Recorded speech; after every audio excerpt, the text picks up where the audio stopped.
চুলোয় যাক, চুলোয় যাক। নমস্কার, আমি সৃজিত মুখোপাধ্যায় এবং আজকে আমরা এসেছি একটা আড্ডায়। সেই আড্ডাটা একটা সঙ্গে সৃজিত ফিল আসছে। I have done this before, একটা ডেজাভু হচ্ছে। এটা সঙ্গে সৃজিতের সিজন 2 ফার্স্ট এপিসোড হিসেবেও যেতে পারে অ্যাকচুয়ালি। না, বাট জোকস অ্যাপার্ট, আজকে আমরা আড্ডায় এসেছি। চেক ইন চেক আউট ছবিটি মুক্তি পাচ্ছে 18 তারিখ, সেটার পরিপ্রেক্ষিতে এই আড্ডা। এবং আড্ডা আমার সঙ্গে আছেন সত্যজিৎ সেন, নমস্কার, এবং রাতুল শঙ্কর। রাতুল আমার বহুদিনের বন্ধু, আমি সেটা বলতে পারবো না, কিন্তু তাও বেশ হলো কয়েক বছর। কি যে বন্ধু ওর, হ্যাঁ, মানে না, ডেফিনেটলি। আর আমরা জাতিস্বর, আমরা জাতিস্বর ইজ দ্য ফিল্ম, যেটা ওই সময়টা থেকে মমদির সাথে কাজ করার সময় থেকে, ওখান থেকে আলাপ এবং এভরিথিং। রাতুলের অবভিয়াসলি রাতুলের সঙ্গে আমার সিনেমাটিক পরিচয় উৎসবের মাধ্যমে, এবং অবভিয়াসলি আমার মনে আছে অমল ধবল পালে লেগেছে গানটা যে ওই পরিপ্রেক্ষিতে ব্যবহার করা যায়, সেটা ঋতুদা, রাতুল এবং অর্পিতার ওই সম্পর্কটা এত সুন্দরভাবে আঁকা।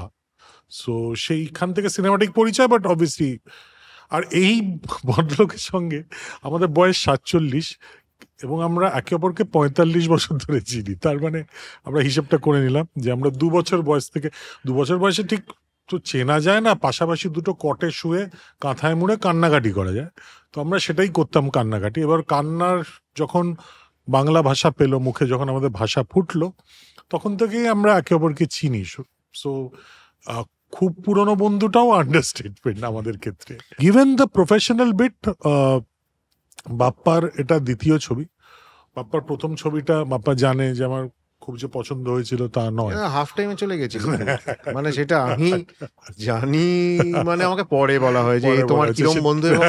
আমার ওই ছবিতে 5টি হিরোইন ছিল এবং তারা সবাই বলেছিল যে এরম বন্ধু মানে না থাকাই বেটার, ইত্যাদি। বাট আমি তো খুব মানে ফিলোসফিক্যাল টাইপের একটা ছেলে, আমার তো বন্ধুর খারাপ লাগতেই পারে। হ্যাঁ, মানে যেরকম Bappa is one of my fiercest critics, আমারও মনে হয়েছিল যে না, Bappa can do way better than this. মানে যখন সিনেমাটা দেখছিলাম, এবং তারপরেও আমায় বলেছিল যে ওর প্রচুর কম্পালশনস ছিল, যেটার জন্য, যেটা আমি পরে বুঝতে পেরেছিলাম যে সবসময় প্রথম ছবির যে কন্ট্রোল, সেটা সবসময় ডিরেক্টরের হাতে সবটা থাকে না। Which is true, which is absolutely true, and it's a very fair point. But it's okay, আমরা এক্সকিউজের মধ্যে তো ঢুকছি না। না, আমরা কেন এটা বললাম, কারণ এই ছবিটা মানে মানে মানে আমি ব্রেকটা ইন্টারভেলে, আগেরটা ইন্টারভেলে বেরিয়ে গেছিলাম, এটা ইন্টারভেলটা আমি যত তাড়াতাড়ি শেষ হবে, আমি বলছিলাম যে তাড়াতাড়ি শেষ করে আবার সেকেন্ড হাফটা দেখি, because I was really looking forward to seeing the characters. আর একটি স্পেসিফিক ক্যারেক্টার তো আমার প্রচন্ড ফ্যাসিনেট করলো এই ছবিটা, সেটা হলো স্যার গিরিন। মানে এটা কি তুই বলছিস যে ও আছে বলে?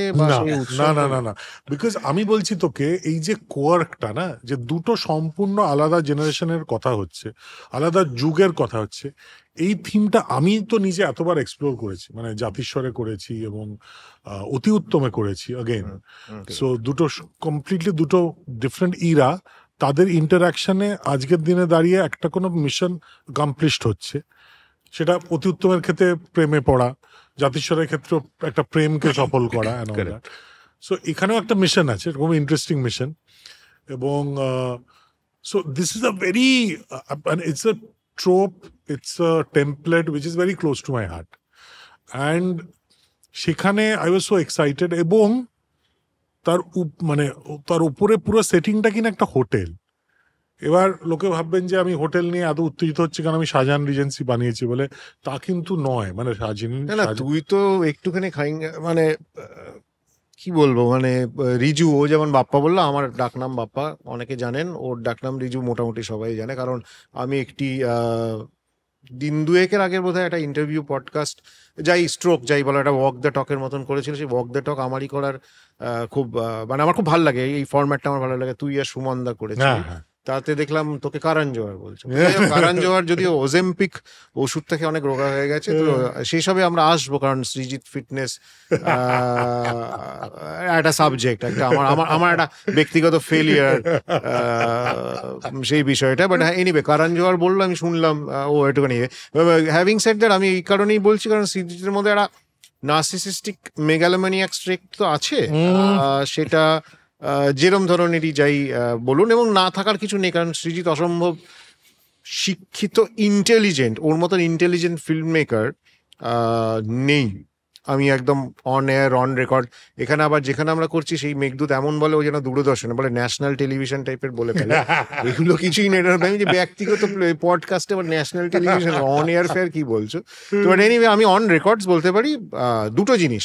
এক, আমরা কত বছরের বন্ধুত্ব ইত্যাদি সেটা আলাদা বিষয় হতে পারে, এই যে সিনেমা কোনোদিন করবো বানাবো বা সিনেমার সঙ্গে যুক্ত থাকবো, এই যুক্ত থাকাটাও কিন্তু সৃজিত মুখার্জি বা রিজু মুখার্জি। কারণ আমার এখনো মনে রয়েছে অটোগ্রাফের স্ক্রিপ্ট সারা রাত ধরে শুনেছিলাম, ও তখন ব্যাঙ্গালোর থেকে ফিরেছে, বললো চাকরি বাকরি ছেড়ে দিলাম, চলে এলাম। আমি তখনও অবভিয়াসলি চাকরি করি।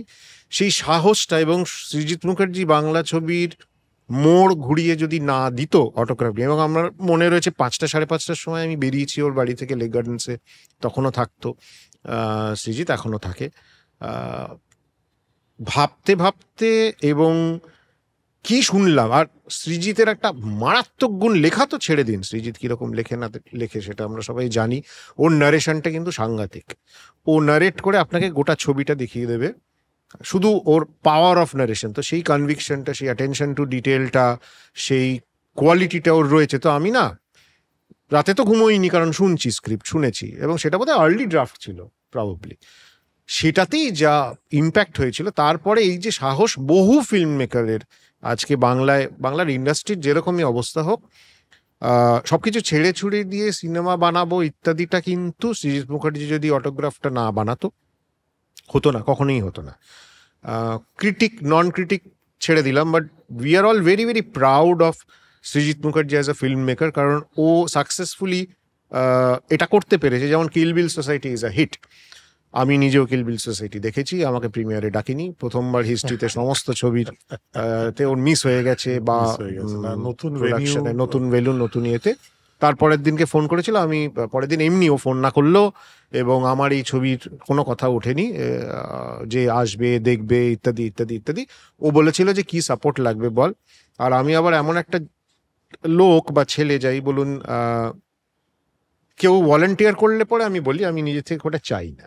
কিন্তু হ্যাঁ, কাট্টু যেটা নিয়ে আমরা আলোচনা করছি, যে অটোগ্রাফ না বানালে, এবং সেটা বাংলা ছবির একটা মোড়, বিরাট একটা মোড় ডেফিনেটলি মানতেই হবে, ওটা না হলে কিন্তু অনেকেই বানাতো না। আমাদের তো প্রশ্নই নেই, মানে আমরা তো ভাবনা চিন্তা করতামই না ছবি বানানোর। তো না, এবার আমি বলি যে হ্যাঁ সেটা আছে, কিন্তু সেই সাহসটা, ইনফ্যাক্ট এই সাপোর্টের কথা যেটা বললি, আমার তো মনে হয় যে, যেটা সুমনদার সাথে প্রেসিডেন্সির ওই পডকাস্টে তো আমি বলছিলাম, আমার মনে হয় যে সবাই নিজের জায়গায় সিকিওর থাকলে না, এই যে কোলাবোরেশন বা এই support, this is something which will take our industry to the next level. মানে আমি তোকে উদাহরণ দিয়ে বলছি, এই যে ব্রিলিয়ান্ট কিছু নতুন ফিল্ম মেকার্সরা কাজ করছে, হ্যাঁ, all they need is a bit of guidance and push, মানে একটু এই ডিস্ট্রিবিউশনটা, এই ছবিটার এই পজিশনিংটা হলে বেটার হয়। আমার মনে হয় নতুন ফিল্ম মেকার্সরা খুব, বাংলায় যে যাই বলুক, যতই নেগেটিভিটি স্প্রেড করুক, everyone is trying to do something different, something original, something authentic, এবং সেটা হয়তো সাকসেসফুল হচ্ছে না ম্যাক্সিমাম, কিন্তু এই সাকসেসটা কিন্তু মুহূর্তের সাকসেস নয়, এই সাকসেসটা কিন্তু মহাকাল বলবে যেটা সাকসেসফুল হলো। আমি সেটাই বলছি, যে তুই যেটা বললি যে ডিস্ট্রিবিউশন সম্পর্কে তো এদের নলেজ কিছু নেই। 1, 2, আজকে একটা কথার কথা বল না, যে আছে Srijit Mukherjee, Karan Johar superstar director, it's a proud moment for, proud feeling for me, যে হ্যাঁ আমি সৃজিত মুখার্জির বাল্য বন্ধু, সেটা নিয়ে আমি মানে মাইলেজ কুড়োচ্ছি না, but it is internally I feel very proud about the fact. তো এই যে সুপারস্টার ডিরেক্টরের যে ওপেনিংটা পাবে, বা কমার্শিয়াল যারা হিরো রয়েছেন তাদের যে ওপেনিংটা পাবে, একটা ফার্স্ট টাইম ফিল্ম মেকার কি করে সেই ওপেনিংটা পাবে? এবং সেই ওপেনিংটা না পাওয়ার যে সলিউশন গুলো, যে ওপেনিং যদি না পায় সেটাকে কি করে ধরে রাখতে এই যে হবে, ধরে কি করে রাখবে, সেখানে তো মঙ্গলবার দিন শিডিউল ফেলে দেবে তার ছবি। right. So the That is my point. only way to fight that is word of mouth. Exactly. Now which are the engines of word of mouth? Engine গুলোকে আমাদের আইসোলেট করছে, this is a good engine. আমি তো বলছি এই যে নন্দনে Housefull হয়, আমরা সবাই হল ভিজিট যাই, নন্দন কিন্তু রেভিনিউ ওয়াইজ যে বিশাল প্রডিউসারকে টাকা দেয় তা নয়, 50 টাকা 30 টাকা, 70, 50, 30 বস। কিন্তু Nandan is the biggest engine of word of mouth. ওই নন্দন থেকে যে 900 জন বেরোয়, তারা যখন কথা বলতে শুরু করে, এটা দেখেছি, এটা দেখেছি, এটা দেখ, এটা দেখ। এবার যাদের বলছে তাদের নন্দনের অ্যাক্সেস যেহেতু নেই, তারা তাদের নিকটবর্তী প্রেক্ষাগৃহে দেখছে, একদম সে বেশি পয়সা দিয়ে দেখছে, সে বেশি পয়সা দিয়ে দেখছে, কিন্তু দেখছে নন্দনে বেরোনো ওই পাবলিসিটি ওয়ার্ড অফ মাউথের বেসিসে। So this are engines we need to identify and push. But আমার বক্তব্য হচ্ছে যে so some very exciting work is happening, and in this case আমি হোটেলের কেন আমি বলছিলাম যে it touched a chord inside me is because not because I adapted Chowringhee once upon a time, but because আমি যখন বম্বে গেছি, বম্বেতে আমাকে একবার 1.5 বছর, একবার প্রায় 1.5-2 বছর থাকতে হয়েছিল, ফার্স্ট ফর বেগম জান, দেন ফর শাবাশ মিঠু। সেটা তো তোর সঙ্গে আমি এক রাত্রি ছিলাম, রাইট, 2015 এটা। রাইট। এইবার কথা হচ্ছে হোটেল না মায়ের মতো। কেন হোটেল মায়ের মতো? তুমি সকালে যা ইচ্ছে করে ঘর ফর করে বেরিয়ে যাও, তুমি ফেরত এসো, কেউ মমতার সঙ্গে বিছানাটা সুন্দর করে ইয়ে করে সব যেরকম যা আছে, মানে এই যে এই ম্যাজিকটা, এটা অলমোস্ট মাতৃময়ী একটা ম্যাজিক হোটেলের। হ্যাঁ, মানে তুই ছত্রাকখান করে গেলি, ফেরত দেখে পরিষ্কার পরিষ্কার না, ফোন করলে খাবারও চলে আসছে। জীবনের যা যা চিন্তা কারেক্ট অন্যরা নিয়ে নিয়েছে, কেউ বট গাছের মতো জাস্ট ওপরে ছায়া বিস্তারিত করে নিয়ে নিয়েছে। আর হোটেলে শাওয়ারের যে ফোর্স, হ্যাঁ ওটা তো এটা আনম্যাচ। আমি বিশ্বাস করি, নিজের বাড়ি আমি হোটেলে 1.5 বছর থাকার পর বাড়িতে এসে না, আমি বলছি যে কি মানে এটা কেন আমি চান করছি, মানে আমি অন্য কোথাও গিয়ে চান করে আসি আর কি। আমি আমার প্লাম্বারকে বলি যে কি ফোর্স, বলছে দাদা আপনি তো এতদিন কমপ্লেন করিনি, বললো না কিন্তু এখন আমি একটা রেফারেন্স ফ্রেম পেয়ে গেছি, এইটা হচ্ছে ফোর্স এমন হবে সকালবেলা তোমার ঝাঁকাবে, একদম ঘুম ভাঙাবে, ওরে বাবা, মানে ওই যে ব্যাপারটা, সেটা আমাদের কোনোদিন কারুর বাড়িতেই নেই। আর আমাদের বাড়ির যে ব্যালেন্স ঠান্ডা আর গরম জলের, এইটা বেশি গলে বেশি ঠান্ডা হয়ে যাচ্ছে, এটা বেশি কমে, এই যে দোদুল্যমান যে অ্যাডজাস্টমেন্ট, এটা হোটেলে আমি ফেস করতাম না। হোটেলে যাই বন্ধ জায়গাটা একটা স্পেসিফিক অ্যাঙ্গেলে দিয়ে দিই, এক্স্যাক্টলি যে যতটুকু উষ্ণ। সো হোটেল বেসিক্যালি জীবনে এক্স্যাক্টলি তুমি যা চাইছো in terms of your shower force or the cleanliness or food after a back breaking day of work, সেটা দিয়ে দিচ্ছে। সো এবং যা চাইছে তো। এবার আমাকে অনেকে বলছিল বম্বেতে আপনি 1 বছর থাকবেন, বলছে একটা ফ্ল্যাট, বলছে না, just book me a suite বা book me a good proper room at a hotel, I want to stay there. So basically Manishankar মুখোপাধ্যায়ের যে ফিলসফি, মানে all the world's a hotel, যেখান থেকে চৌরঙ্গি, এবং কেউ কেউ ব্রেকফাস্ট খেতে আসে, কেউ মানে the philosophy which comes out in Chowringhee বা ইন শাহজাহান, এইটা না মানে মানে যে পৃথিবীটা একটা সরাইখানা বা জীবনটা আমাদের, তাই এটা is very close to my heart. So any film regarding a hotel touches me automatically, it has a head start. তার মধ্যে এরকম একটা কোয়ার্কি ক্যারেক্টার। বাট আমাকে জাস্ট একটা কথা বল রাতুল, মানে তুই এই চরিত্রটা নিয়ে হোয়াট ওয়াজ ইয়োর প্রিপারেশন? মানে প্রথম কথা তো আমি প্রথমে ফোন করে সাহেব বললো যে এরকম একটা আছে, তুমি কি করবে? আর আমার যেরকম আমার পুরো জিনিসটা has always been a flow. আমি কোনো দিন যে ডিসাইড করে যে ইনফ্যাক্ট যেটা উৎসবের সময় যে আমি ছবি করব বা অভিনয় করব, ইট ওয়াজ নেভার দ্যাট। এইবারও সেরকম হঠাৎ, এবং খুব ফানি, কেন আমার ব্রডকাস্ট লিস্টে আমি আমার কাজ পাঠাতে থাকি, সেটাই একটা পেয়ে সেখান থেকে হঠাৎ মনে হয়েছে। So it all happened instantly. তো বলে তুমি একবার এসে একটু স্ক্রিপ্টটা একটু শোনো। আমারও কি মনে হলো, আমি বলতে পারতাম যে একদম না, কোনো না, আই ডোন্ট নো, ওই হুজুগে আমার হয়। আমি ঠিক আছে আসছি, এই যে স্ক্রিপ্টটা শুনে তাই লাভ দ্য স্ক্রিপ্ট। আমার মনে হয় সেই I would have met you বছর 3-4 হবে হয়তো, তারপরেই দেখা হয়নি। না, দেখাও হয়নি। তো সেটা, এবং এসে আমার ওইটাই, আমার ক্যারেক্টারটা খুব ইন্টারেস্টিং লাগলো, ভেরি ভেরি ইন্টারেস্টিং। মানে একদিকে ওই একটা বয়সের ইয়েটাও আছে, বাট ওটা খুব বুদ্ধিমান। বয়সও তো নয়, এটা তো Exactly. আগের জন্ম প্রায়, মানে Exactly. অন্য প্রজন্মের এক্স্যাক্টলি কিন্তু আমার যে ক্যারেক্টারের যে বয়সটা, এবং বয়সটা, আবার আমার ক্যারেক্টার মানে আমার রিলেশন যেটা, রাইট, সেই হিসেবে এটা খুব ইন্টারেস্টিং। আমার খুব ওটা সুন্দর, একটা মজার, খুব মজার মজার। লেগেছিল। আর প্রেপারেশন কি, প্রথম কথা হচ্ছে, দেখো একটা জিনিস আমাকে তুমি এক্ষুনি বাজাতে বলো, কিছুটা করতে বলো, আমি হেসে খেলে করে দেবো। এবার ফেসিং দ্য ক্যামেরা, রাইট। এবং I am not use to, আমার তো ওটা ফিল্ডই নয়।